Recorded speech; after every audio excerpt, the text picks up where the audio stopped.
Thank you very much, Takis. I'm very pleased to have the opportunity of briefly presenting part of the research we are conducting with our research group within the Bridge project, to which we participate together. And I'm very grateful to Sylke, who accepted to be the discussant of this paper and more generally to participate to this webinar and to the activities of our research project. And also my greetings to Enzo, and also willing to hear his presentation later on. I'm going to share my screen, and I hope you are going to see this correctly. I'm putting full screen now. Okay. You see, right? Good. Okay, so in this presentation, I am presenting a paper that has been written together with my co-author Silvia Ida, who was my former master student. And the idea is to try to look at the effect of attending an Erasmus program mobility period on subsequent academic performance and also on subsequent labor market outcomes, or at least short time labor market outcomes. And the presentation is pretty long. It is considering a lot of data and information we have available from the administrative data set that we were able to exploit from POLIMI. But for the sake of brevity, I will try to focus only on the main points, and I will be more than happy to stay in touch for going deeper on the details of this study, in case it is interesting for you. So the motivation for this paper is, of course, the big relevance that the Erasmus program has within the broad European Commission policy in the area of higher education, and it is probably the most funded program by European Commission for higher education. And the program itself is organized in different key actions, at least in recent times. And the focus of this paper is on the key action number 1, which is the learning mobility of individuals. And it is the money that flows from the European Commission to universities to stimulate the participation of students to periods abroad. I would say that I just have a few slides showing very descriptively some of the key numbers about the projects funded through the Erasmus Plus program. As you see, the number of programs is very high, is more than 30,000 programs every year in the last few years. I don't have the updated figure of 25, but the idea is that it was higher than the one in 24. And there's a lot of grants, awarded also in terms of money. As you can see here, that there's a lot of budget spent on this policy. So this is why I said that it represents one of the key actions funded by the European Commission in the area of higher education. And what is more important, if we focus just on the mobility program, then we see that cumulatively more than 15 million people until 2023 received a grant for facilitating their mobility within Europe through the Erasmus program, of which 75% more or less are students. So the problem with Erasmus when looking at the policy evaluation thing is that understanding the effect generated by the program itself is at the same time very important, but it is also quite difficult for what we will see in a second. It is not so easy to isolate the effect of attending an Erasmus from other students' characteristics that are reasonably related with the probability that students apply for an Erasmus program. And so it is quite difficult to find a causal effect of Erasmus program on academic performance and labor market outcomes. We also know that there are several channels through which it could be that the Erasmus program is going to have an effect on students' experience and performance, because the Erasmus program has an effect together on academic results, depending on the quality of university, depending on the ability of matching courses and programs by the university, but it is also acting through the social-emotional learning, that is to create the opportunity of living a particular experience in a university abroad, and also together with that, the effects on language and multicultural skills. We are not able, with the data we have at hand, we don't have the possibility to explore the different channels through which it is going to have an effect. So the effect that we are trying to evaluate here is a cumulative effect based on all these channels. What is important, however, is that what we try to show with this paper is that if we use the administrative data of the university, of the single university in a proper way, then it is possible to collect a lot of information that can help through appropriate methods to evaluate causally the effects of the Erasmus program on the academic and subsequent labor market outcomes. And it is also a call for action, as I will do in the end, to the European Commission to consider the integration of different administrative databases by universities to try to monitor over time the effectiveness of this policy. I will not go into details about what we know from the existing literature. What I want to say is that there is a small number of papers that are focused on the effects of Erasmus program, and probably it is also because of this difficulty of accessing high quality data for trying to isolate these effects. There are a couple of papers about universities in Italy. There's a very similar paper to ours from the University of Limerick in Ireland, and one paper in Belgium from Q11, just trying to look at this. And what you see on average that there is, in these papers, you see that there is a small positive effect on graduation grades or other academic measures. There is very little about the effect on labor market outcomes, which is also an innovative point of our paper. We try to explore specifically this research question. So if the participation to Erasmus mobility period is able to improve students' subsequent academic performance once they are back to the university, to the home university, and which are the effects on short-term job outcomes. And it is innovative because, it is covering the whole Politecnico di Milano courses, so it's not just focusing on single schools, which is typical in other studies. We have merged the administrative database with the survey from graduates of our university, so we can explore the effects on short-term labor market outcomes, which is not typical in this literature. And also we compare two cohorts of mobile students before and after COVID. So a cohort that did their Erasmus just before COVID and one just after. We had access to the administrative data of Politecnico di Milano, and we have two entire cohorts of students, 17, 18, 21, 22, for both bachelor and masters. And we have, out of the numbers of students, we isolate the proportion of students attending Erasmus that we treated as the treatment in our policy evaluation. And we were able also to match a number of records with the answers to the survey on job occupation. And please note the number of people who answered about the job occupation in our surveys here at POLIMI is very high. So it is very close to 95%. And we have more numbers for the previous cohort, because still in this cohort of students, there are students who need to graduate and still don't have a job occupation. This is why this number is lower.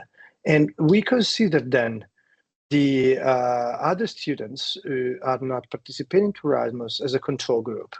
Of course, it is not a good per se control group, because the students can have very different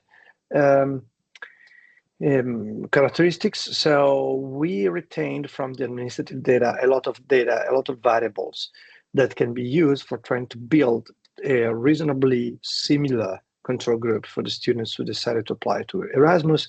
We have information about gender, the faculty attended, the socioeconomic status, the place of residence, the academic performance before the study abroad period, so that we can also control for ability before going to the Erasmus program. And then we wanted to measure the effect of attending an Erasmus program on final grade, year's grade, study duration, and monthly salary. Here is a snapshot of the top destination in absolute terms of the students who decided to go to Erasmus program divided by the two cohorts. And you see that, of course, the most common destinations are Spain, France, Germany, followed by Portugal, Sweden, and Belgium, and then the Netherlands, Norway, and Finland. And of course, United Kingdom disappeared after COVID because of the Brexit and the rules on the Erasmus program.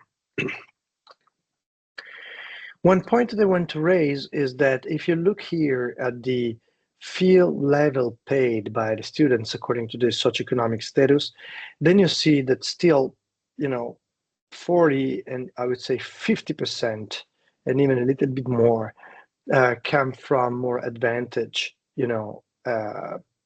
socioeconomic status. So the proportion of students from the lowest socioeconomic status who go to the Erasmus initiative is still very low. And it is the one point on which we are reflecting quite heavily about, which could be the incentives to try to make this experience available also for students from the more disadvantaged part of the students' population.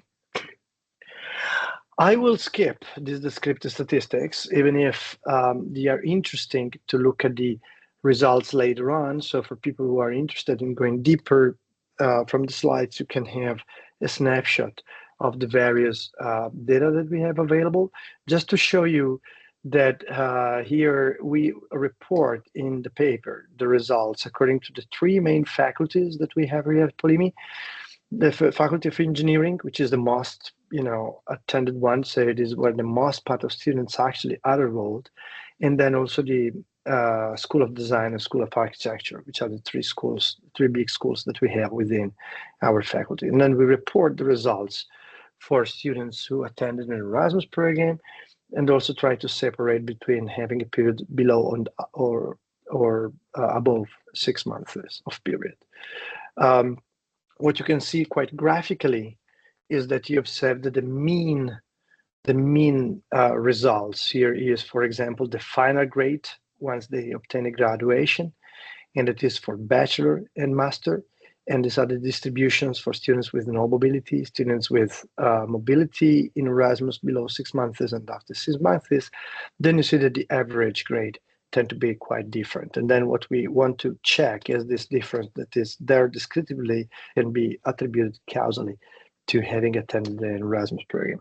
So what we did it for this purpose is to apply two techniques for this purpose. The first one is the propensity score matching. So we match the students based on variables related with their observable characteristics of students, and critically, not only administrative pure data, but also academic performance before study abroad period, so to control for students of similar ability until the moment in which they go outside for the program. And also we apply the conditional difference in difference. So we don't only compare the final performance, but we also want to compare the impact on the performance change before and after having gone to the program. And we use for the conditional difference and difference the same variables used for matching the students based on their observable characteristics. Let me focus a little bit on the results. So what we have here, I reported results for engineering. This is the propensity score matching, and here are the various measures of academic performance. So still we are not looking at the labor market outcomes. What you observe here is that we report for, these are the two cohorts, 17 and 21. And what you observe here is the mean of the academic performance, and then you see the potential effect, so the estimated effect here. So for example, if you look at the cohort 21, then you see that on average, the students report 43 out of 60 formative credits acquired during that year. And then you see that actually the students attending an Erasmus program obtain 2.25 formative credits more than comparable peers. The same as the increase in probability of obtaining a final grade cum laude is 7.3 points higher. And then you see that the time for graduation is lower, of almost half a semester for students who attended an Erasmus program. And then the final grade out of an average of 104 is 2 points higher. And these effects are particularly relevant in the master program. They are still there even with lower magnitude for students attending an Erasmus during their bachelor program, even if, as you see from these numbers, the number of students attending an Erasmus is much higher in master programs than it is in bachelor one. Interesting is also to look at the results again for engineering for the job market outcomes. And then you see that, for example, the students who attended the Erasmus program have a 11.3 percentage points higher probability of working abroad after graduation.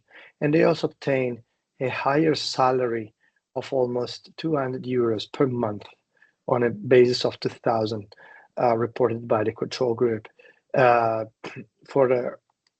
graduation, while there is no difference in the month to the first occupation, but it is also because the graduates from POLIMI always, they work quite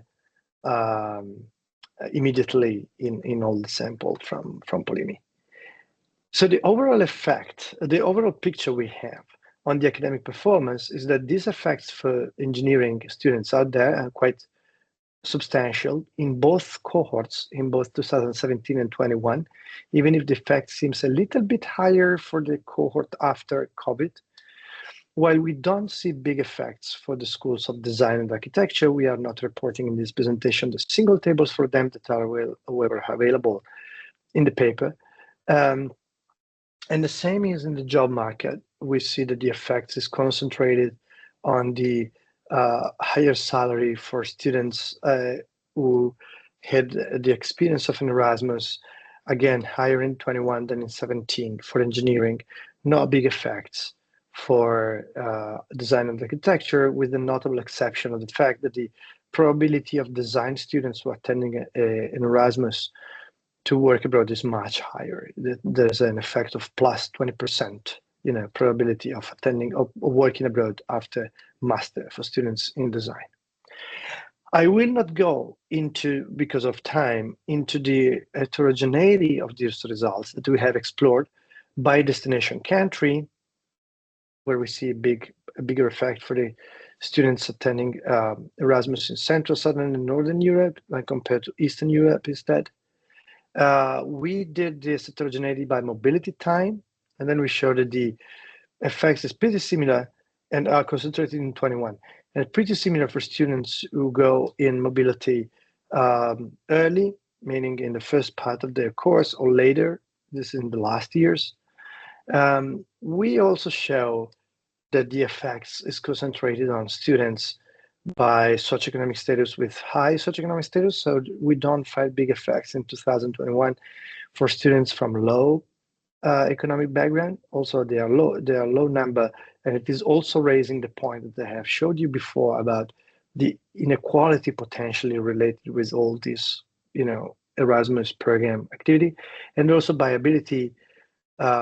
We see that the low achieving students, so the ones that were low achievers before going to Erasmus, then the effect to attend the Erasmus is higher, especially when you look at the final grade.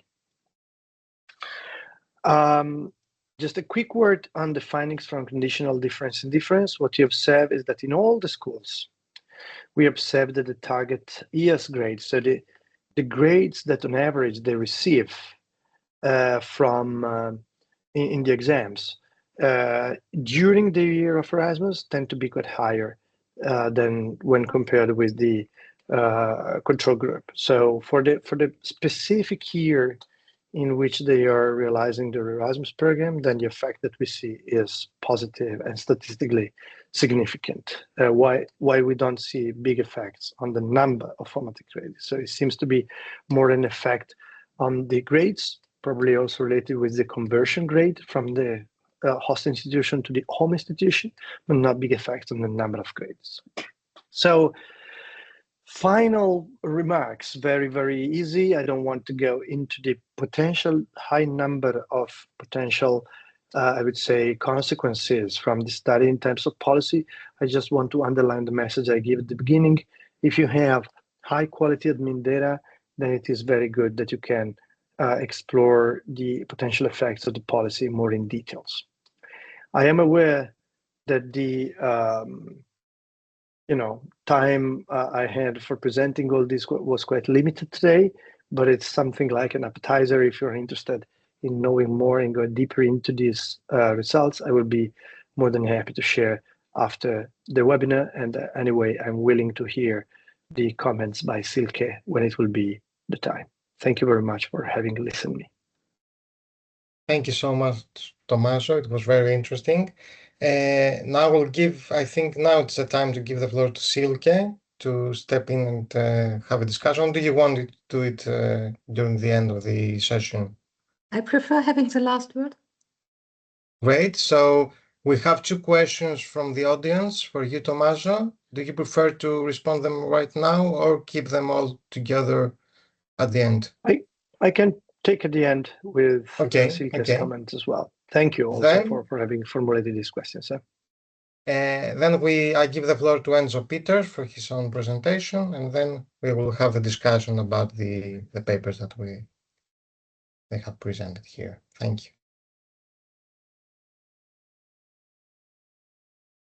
Okay, thank you, Takis, for the introduction, and thank you, Thomas, for the very interesting presentation. I will try to build on it. So I will present today two parts of my PhD, as well as one paper by my supervisor, Christophe de Witte, and I've combined it into a title called Preferences and Staying Patterns of International Students, specifically in Flanders. So combining these three research papers, I have built kind of a storyline about international students. So first, I want to start with a bit of background. Why do we see international student mobility? To then build upon it and look at how do we actually retain them in Flanders? And then move actually 2 steps back and see, okay, how can we actually improve this retention? And how can we, in the first place, also attract international students? So let's start at the beginning. So we've seen in the last 2 decades that the number of students seeking higher education internationally increased substantially by about 200% between 2000 and 2021. So we could ask ourselves kind of, okay, what is actually the motivation for students on the one side and also institutions to promote international student mobility? And from the academic literature, we clearly see 3 things emerging. We see, first of all, there is sort of an element of advanced academic training. This is typically called the Global South to Global North transition. So where typically students from the Global South with inferior academic institutions migrate to Western countries, Northern countries for better academic training. And a bit together with the better academic training, there's also the enhanced career prospect. So typically, they see it as a pathway to better labor markets. And also something that's very much related as well to the Erasmus program is, of course, cultural enrichment. But we also have the institutional side for this part of my presentation a bit more relevant. And 2 things, 2 major economic benefits that typically emerge in the literature is that it's an effective way to address the demographic changes we see across all Western countries, as well as a way to realize economic growth in the long term, as typically the costs of international students are outweighed by their benefits. So we could ask ourselves, okay, is this actually true? Do the economic benefits in the long run outweigh the costs or the investments, we should say, in the short term? And this is exactly what my supervisor, Christophe de Witte, together with Mara Sonquin, analyzed in their 2021 paper. And to put things simply, they compared the direct benefits in the short and long term with the costs that are borne by the governments as well as institutions. And the question is kind of, okay, is this sign larger than 0 or smaller than 0? And so direct economic benefits include, for example, tuition fee income, but also consumption during their studies and after studies.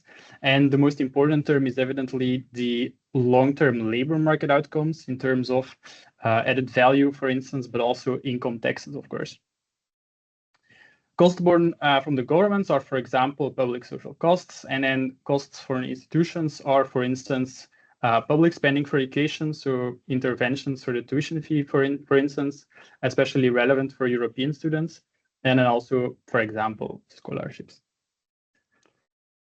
De Witte and Sylke found that the net contribution per student is between 136 and almost 200,000 euros. So that's net of the costs, and that gives the benefit to cost ratio between 2.4 and 3.1. So the evidence is very clear that international students on the long term, the average international student brings substantial economic benefits to the host country.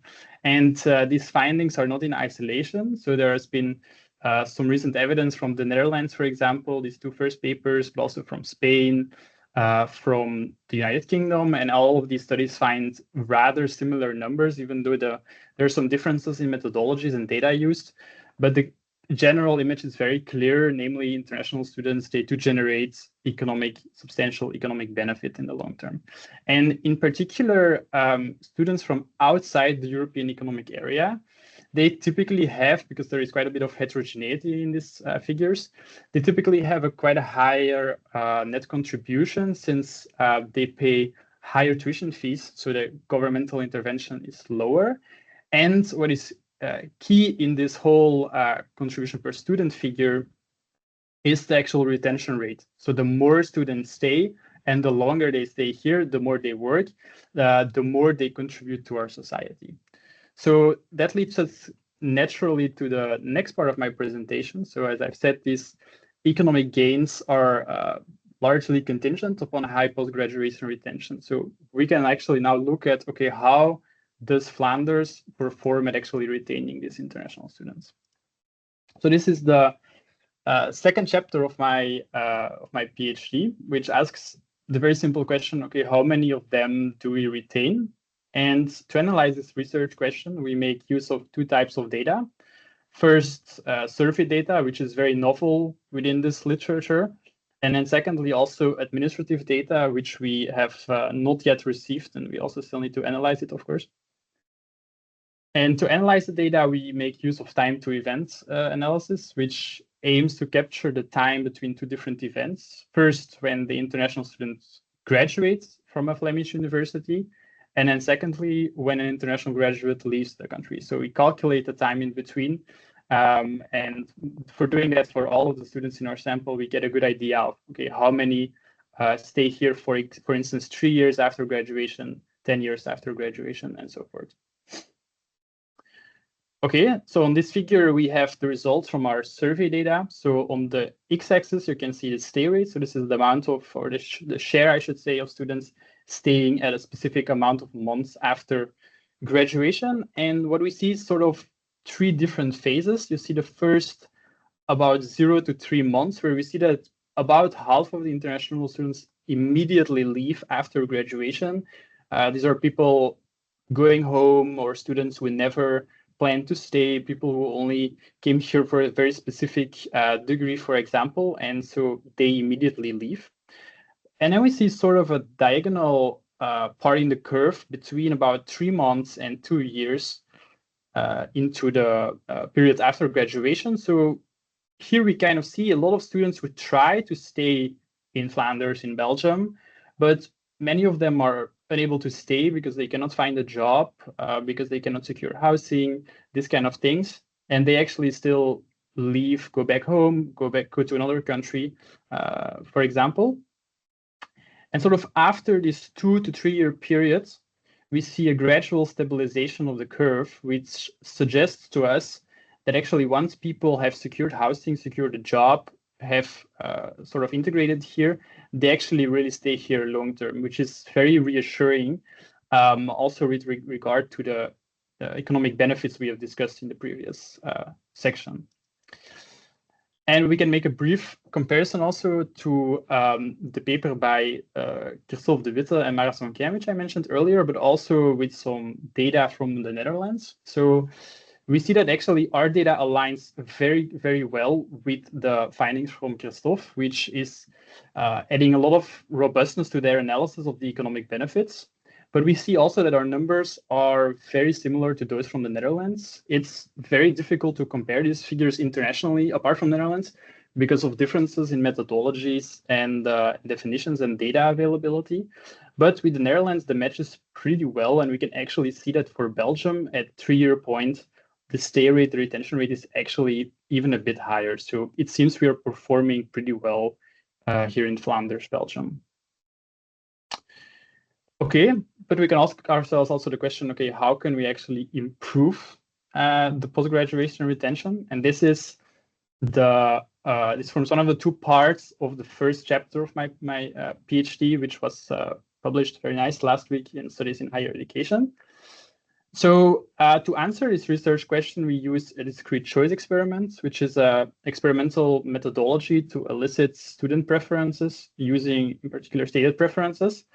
And so the idea, I will immediately go to an example.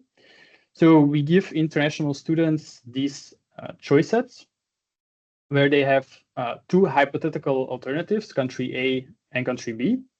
And so both of these countries are constructed based on different attributes. We have used the gross salary, the ease of obtaining a working visa, the ease of social integration, the number of relevant employment opportunities, and the quality of life. And each of those attributes has different levels defined for it. For example, gross salary ranges from 2,800 to 4,000 in steps of 300. And by then cleverly combining these levels into hypothetical alternatives, we generate a choice set where the value for the average student between the 2 different countries is very similar. So we really push a student to the country they like the most based on the attribute that carries the most importance to them. So this way, by observing repeatedly what choices they make, we can form an understanding of their preferences. And so we have surveyed about 760 international students, and we find that for the average international student, the gross salary is the main determinant of where they want to stay. From a policy perspective, more interestingly, is that there is a very important role for both immigration procedures as well as the quality of life. And international students have a substantial willingness to sacrifice gross salary to obtain a better level or a better state for both of these variables. And using our findings, we've done some back of the envelope calculation, and we found that lowering the migration barriers for students coming from outside the European Economic Area could yield up to 83 million annually to the Flemish economy, as more of them will stay, contribute to our economy, and so forth. We also find that the number of relevant employment opportunities is pretty much less important factor, which is a bit contradictory because in the second chapter of my PhD, the part I discussed in section before, we find that among international alumni, the lack of finding a job or the lack of job opportunities is the primary reason why international students leave. So we have kind of a discrepancy. On the one hand, we have current students who say, okay, job opportunities are not too important for us right now. But then you also have the alumni who say, okay, we cannot find a job, so we need to leave. So this suggests to us that actually the current group of international students, they are insufficiently aware of the difficulties, the challenges that go hand in hand with securing a job as an international. So it seems from a policy perspective that this transition should receive more emphasis, and people should be stressed more for example, learning the local language or creating a local network is very important in that transition from studying to working. Then, as I said, we can also go even one step back and take a look at, okay, how can we actually attract international students in the first place? Because before they can stay, they need to arrive here in the first place. So this is the other part of the first chapter of my PhD. How can we attract international students? And here we have a very similar setup as before. We are trying to elicit student preferences using a discrete choice experiment. But here we evidently used different hypothetical alternatives. So we use universities here.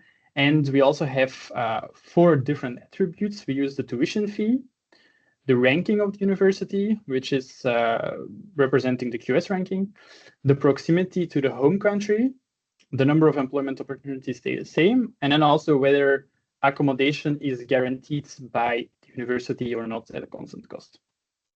And so here, very interestingly, we find that for the average international students, the tuition fee is by far the most important determinant, which is in line with with a few prior studies, for instance, by the OECD, which suggests that rising tuition fees will actually lower the demand for higher education by international students. What was really interestingly, we used latent class analysis, and we found that there are really two different groups. You have on the one side a slightly above average, above half of the students we surveyed, they had a really, really sizable preference for lower tuition fees, but there was also one group, the other group, about 45% of them, who were quite indifferent to tuition fees. So this suggests to us there is one group who don't really care much about it, but the other group cares a lot of importance to it, and so this opens up opportunities for very targeted interventions in terms of scholarships and so forth. We then also find a very important, a very large importance for the university ranking, and this was unanimous across all different subgroups and also across both of the latent classes.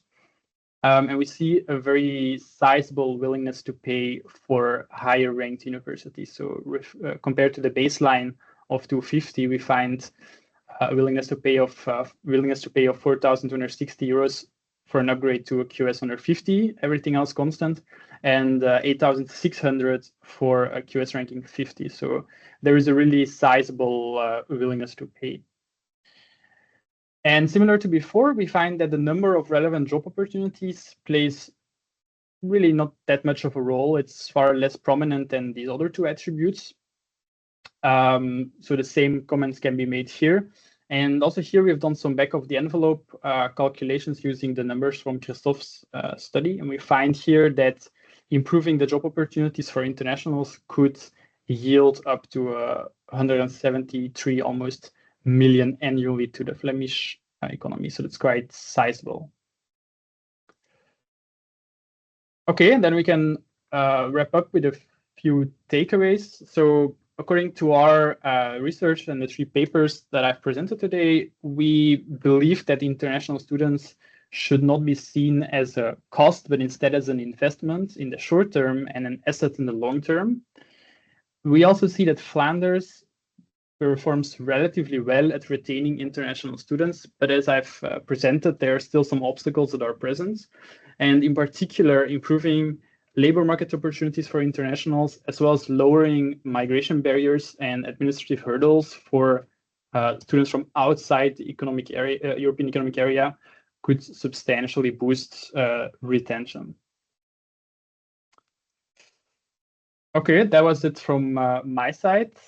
Thanks all of you for the attention. And if there are any questions now or later, feel free to address me or send me an email.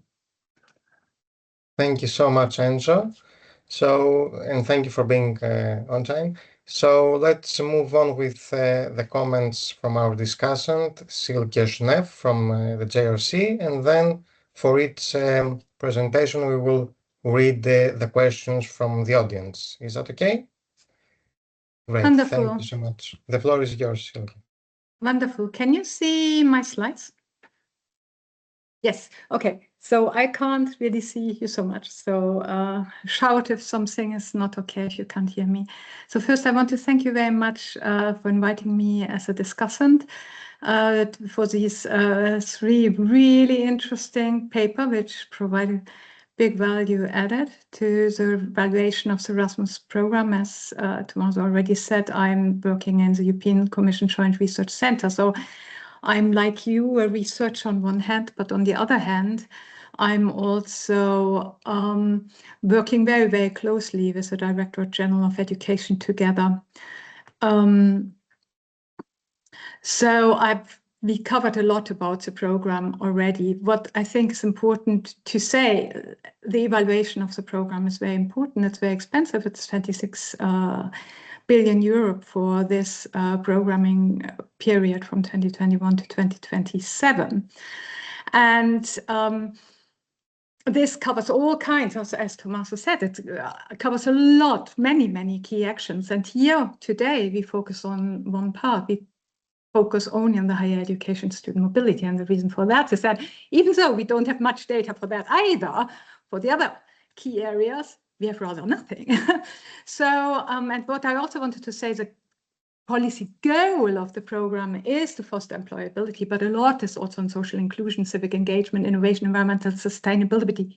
We don't know anything about this. So we look at a small part of the Erasmus program because we have data, which is great, but also even though we have data, as I said, we don't have much data. So I see these studies as a really important part of the evaluation for Erasmus. And you could say, okay, but this is a paper, it goes into a research journal and that's it. It's not quite like that, and that I'd like to demonstrate to you. So the policies, all European Commission, all policies of the European Commission get evaluated, and normally twice for each 7-year multi-annual financial framework. There's a midterm evaluation and there's a final ex post evaluation. And I'm now in the JRC for 12 years. So I sat through 3 evaluations of the Erasmus Plus program. How did I do that? I'm at the JRC. Every evaluation is based on an inter-service group where the policy DG, so here it would be DG EAC being responsible for Erasmus, invites all other services, all other directorate generals, and me as in the Joint Research Center, we are the, let's say, we are the research directorate general, get invited to discuss the evaluation. This evaluation is highly important because it will impact on whether the program will be implemented as it is in the future, whether it will be changed, or, and that makes you sweat, whether it will be stopped, right? So it is for everybody very important. And in addition, the evaluation leads also to the impact assessment that then will lead to the to other policies that could be implemented. Okay, so there was the first impact evaluation I took part in 2018. There was a Erasmus impact studies, which collected just from an external contractor, collected data comparing those students who took part and those who didn't take part, and then said, oh, it has a big impact. You know, there was no consideration of causality and selection into Erasmus, which Tommaso said is actually the difficulty that we are dealing here with. And then there was the next one, the next evaluation, final evaluation, which then included some causal analysis. This also because we have now something like a regulatory scrutiny board, which really wants to see causal impact evaluations. And then the most recent one, which was just a year ago published, that used then, because the problem is to get good data, a large meta study on studies measuring the causal impact of Erasmus. And that is where these studies next time will go into a meta study like that. So it's not only you publish in your paper, but this kind of research pays off and goes into impact evaluation, has an impact. So what are the evaluation criteria for these kind of evaluations of the Erasmus program or any kind of policy? And this now comes very close to what Bridge does, right? It is effectiveness, efficiency, relevance, coherence. These are therefore also the OECD evaluation criteria, and then the EU added value. Okay, so fine. So what I just wanted to say, so what's very important is any kind of research that investigates whether the program works. This is a core of the European Commission's evidence-based policy making. Is a program efficient? Certainly, and I think both of the 3 studies we heard today are on these 2 things. And then for me personally, because I've published a lot on this, and this is important, and later on I say now is also inclusion concerns. So I focus more now in the comments on Tommaso's papers with Sylvia, because that is closer to my publication area. But I'll then say also something about more what Enzo said about. So we know that the paper uses causal evaluation, counterfactual impact evaluation with propensity score matching. It looks at cohort before COVID, after that. It looks at a number of outcomes, academic performance, but also employment and wages.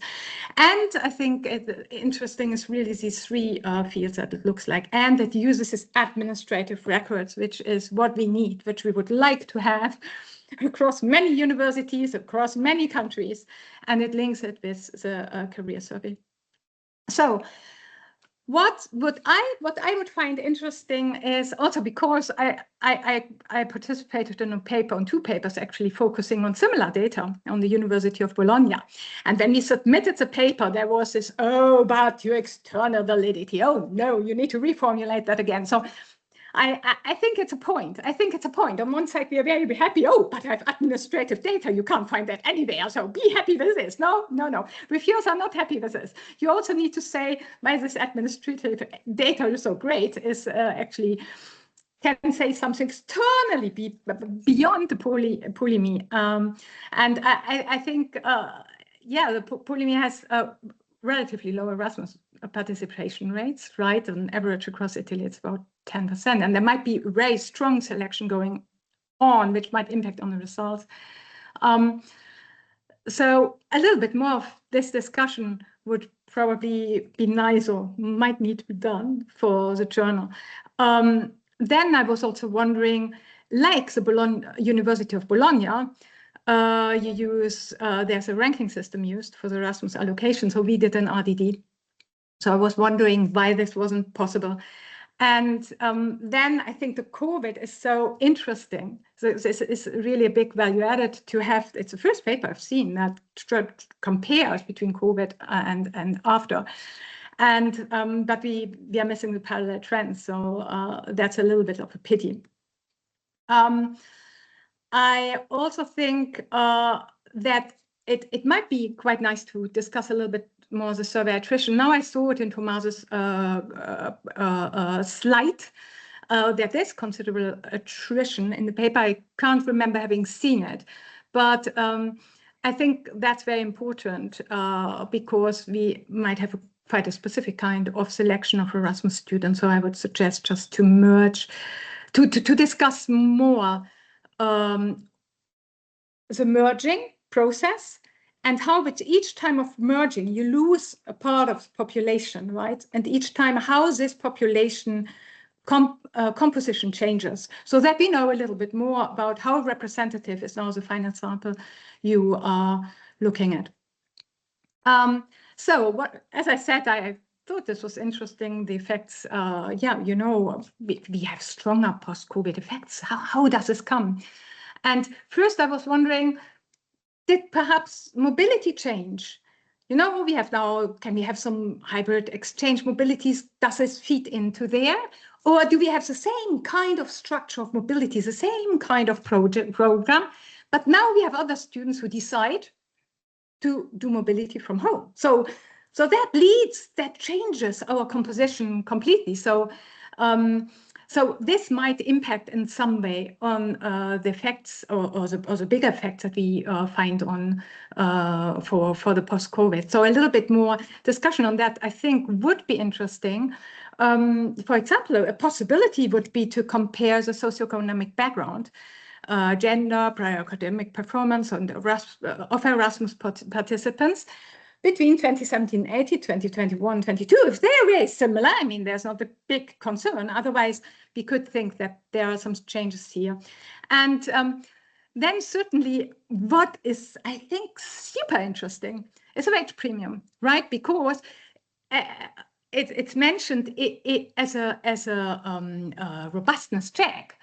But what you find is that the wage premium essentially decreases once you don't use graduates who work abroad. And this gives a big question. What is a wage premium? Only a geographic premium, right?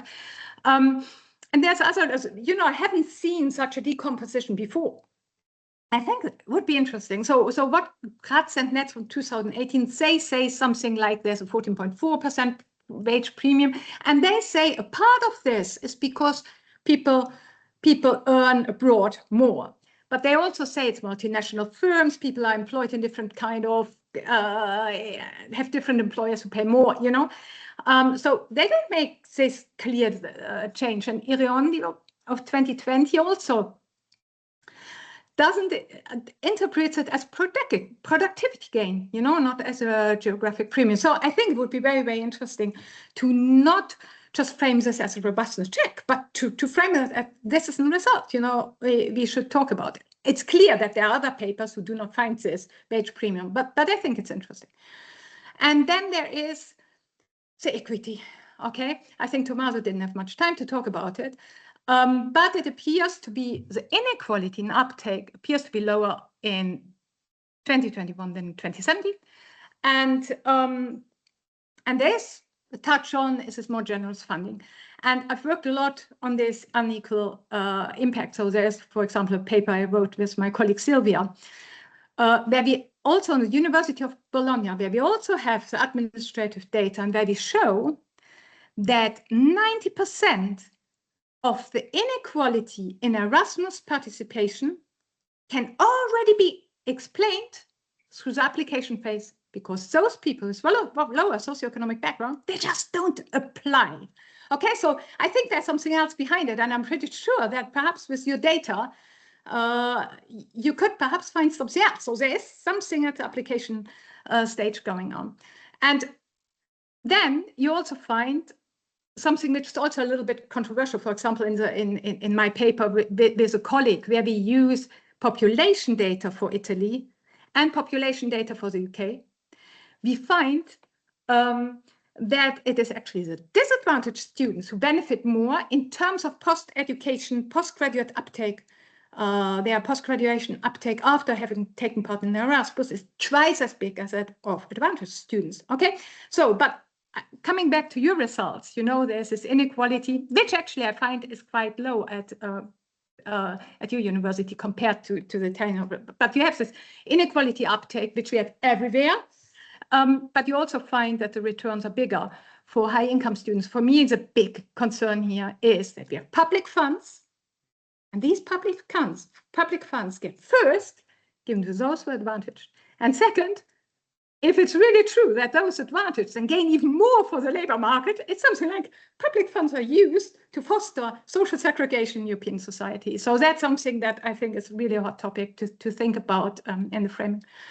Then there's the bachelor cum laude puzzle, but I think I don't go into details here. But I really think from what you show, this is really just due to creating differences to the top, which is here explained so I would test this with your data a little bit more, whether there's some kind of penetration driven by converted grades from exams abroad. What I would also find interesting in addition is to look at gender. You also treat the architecture and design results a little bit, you know, oh, it's also engineering is so much more important. I understand that the sample size is so much bigger for engineering, but I also think it deserves its own tables because, you know, design, architecture in Milan, you go abroad, it's something like it's a very international business. So I find it interesting, even if you find results in terms of they may be working abroad, you don't find so much in terms of, you know, wages and so on. But I think it's something to stress, especially because if you think that your external validity is a little bit difficult, you know, then stress the parts, in my opinion, where you really show something different and really interesting. And I think this is a part of that. Yes. Okay. And then just to mention this, so as I already said, I think that you have at your university less inequality in taking part. And in another paper, I found that those subjects where there's more the expectation that you go abroad might lead to lower socioeconomic background differences in the uptake. I don't know. So I would find it just more interesting to also explore that, why you have quite a low socioeconomic background gap.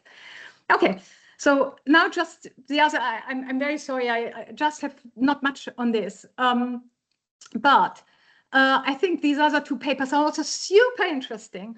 I think the discrete choice experiment, it really fills a general gap, because normally we have something like surveys with rating scales, what's important, what's not. So we don't have really priorities, or where we have interviews, which we can't, you know, qualitative interviews, which we can't generalize. So I think this is very interesting.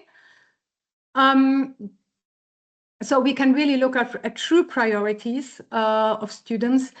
And also, if we have something, it's normally on Anglo-Saxon countries where you know, the fee structure, the institutional structure is so much different to Europe. So I think that's a very interesting paper.